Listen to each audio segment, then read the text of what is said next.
এক নওজোয়ানকে যা বলা উচিত এক বুড়ো মানুষকে সমান বলা উচিত না। একই আপনি এক যুবক বলল যে হুজুর আমি রাত্রিবেলা নামাজ পড়তে চাই, তাহাজ্জুদ কয় রাকাত পড়লে ভালো হয়? আমি যদি তারে বলি 40 রাকাত, সে পারবে, যুবক পারবে, কিন্তু মুরব্বীর জন্য কষ্ট হয়ে যাবে। ঠিকই না বলেন? চাচার বয়সী 60, ওনারে আমার যদি এক সেন চাপায় দেয় কষ্ট হয়ে যাবে। কথার কথাই বললাম এরকম। হযরত আবু বকর সিদ্দিক রাদিয়াল্লাহু তাআলা আনহু, যিনি ইসলামের প্রথম খলিফা, উনি যখন প্রথম খলিফা হয়েছেন তখন সাহাবীদের সিদ্ধান্ত হয়েছে যে কোরআন শরীফ, কোরআনুল কারীম, পুরা কোরআন নবীজি সাল্লাল্লাহু আলাইহি সাল্লামের জামানায়, নবীজির 23 বছরে কোরআন শরীফের প্রত্যেক আয়াত অক্ষর লেখা হয়েছে, নবীজি লেখাইছেন কাউকে না কাউকে দিয়ে।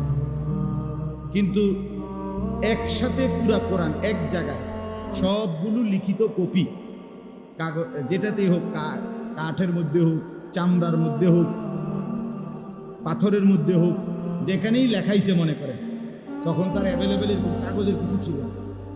কিন্তু একসাথে এক জায়গায় যে 30 পারা কোরআন এনে সমাপ্তি লেখা এখানে আছে, এরকম ছিল। ও সাহাবীদের কাছেই কারো কাছে 2 আয়াত, কারো কাছে 10 আয়াত, কারো কাছে 1 সূরা, তার কাছে যেদূর পারছে ছিল। বুঝছেন? নবীজির জামানা পর্যন্ত ছিল এরকম। নবীজি সাল্লাল্লাহু আলাইহি সাল্লামের ইন্তেকালের পরে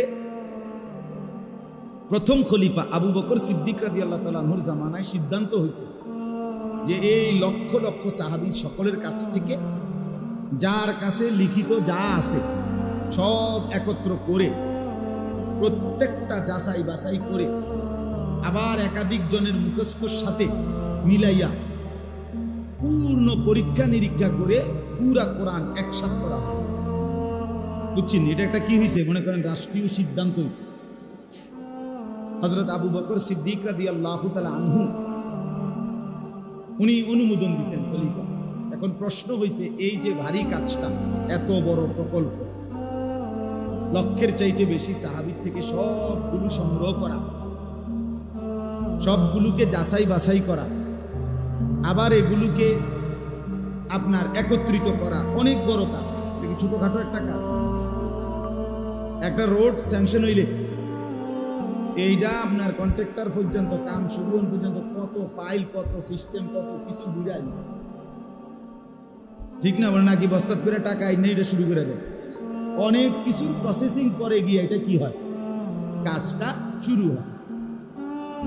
এখন সাহাবায়ে কেরামের মধ্যে এই মশওয়ারায় সিদ্ধান্ত হচ্ছিল যে এই কাজটা কে করবে, মানে মেন দায়িত্বটা কার, এই কোরআন সংকলনের কাজটা কে করবে? এত বড় কোরআন, এত বড় কাজ। হযরত আবু বকর সিদ্দিক রাদিয়াল্লাহু তাআলা আনহু তখন ওই নবীজির জামানায় যারা যারা কোরআন শরীফ লিখত, মানে নবীজি লেখাইতেন যা করে দিয়া, এর মধ্যে সবচেয়ে বেশি লেখছেন যিনি, তিনি ছিলেন সবচেয়ে কম বয়সী, লেখছেন বেশি, হযরত যায়েদ ইবনে সাবিত রাদিয়াল্লাহু তাআলা আনহু। মাত্র 13 বছর বয়সে নবী সাল্লাল্লাহু আলাইহি সাল্লামের কাছে থাকতেন উনি, আর যখনই কোরআন নাজিল হতো তিনি আল্লাহ নবী সাল্লাল্লাহু আলাইহি সাল্লামের জবান থেকে উচ্চারিত কোরআন লিখতেন।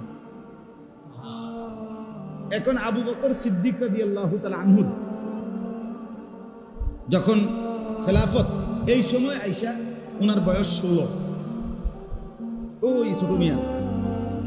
তো হযরত আবু বকর সিদ্দিক রাদিয়াল্লাহু তাআলা আনহু সাহাবীদের সামনে, বড় বড় সাহাবী সব এখানে, ওমর, ওসমান, আলী, আব্দুর রহমান, কত বড় বড় সাহাবীরা, সিনিয়র,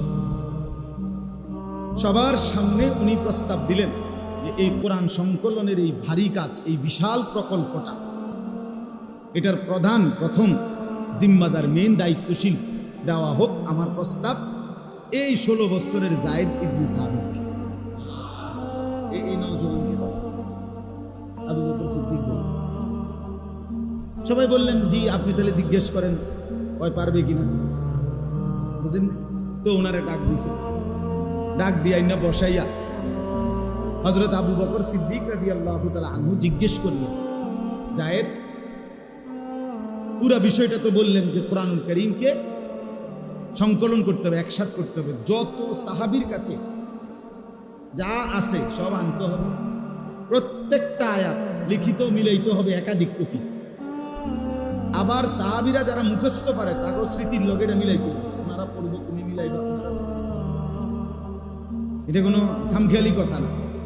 এই পুরা প্রকল্পটা বাস্তবায়ন করা, কোরআন সংকলন করা, এই কাজের প্রধান তোমাকে বানাইতে চাই। আমার প্রস্তাব, তোমার কি খেয়াল, তুমি পারবে না?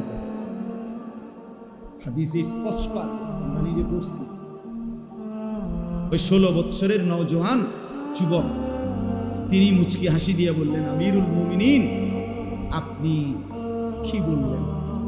আপনি যদি বলেন সামনের এই পাহাড়, এই হাতের ইশারা দিয়ে বলছে যে এই পাহাড়টাকে যদি বলেন আমাকে এখান থেকে কাইটা আরেক জায়গায় স্তূপ দিতে, আমি তো সেটাও পারি। লাউ নাকালতু হাযাল জাবাল মিন মাকানিন ইলা মাকান ফাআলতু হাযা। আমি পারুম, আমি নওজোয়ান না, আমি পারুম না। তো মানে যুবক করবে না তো করবেটা কি? নওজোয়ান করবে না তো কি করবে? বুঝেন নাই কথা? হিম্মতটা দেখছেন কি করবে? একটা পাহাড়ে তো কমপক্ষে 200 কেজি মাটি হয়, ঠিক না? বুঝেননি? তাইলে উনি বলছেন, অর্থাৎ উনি ওনার হিম্মতটা বুঝাইছেন, অহংকার। মানে যুবকের হিম্মতটা কি, যে আমি চাইলে তো পারবো না কেন? কষ্ট করা, মেহনত করা, আর সারা দিন সারা রাত এই কাজটার জন্য জীবন কোরবানি করা, এটা তো আমিই করব, আমার জন্যই তো সাজি, কেন আমি নওজোয়ান।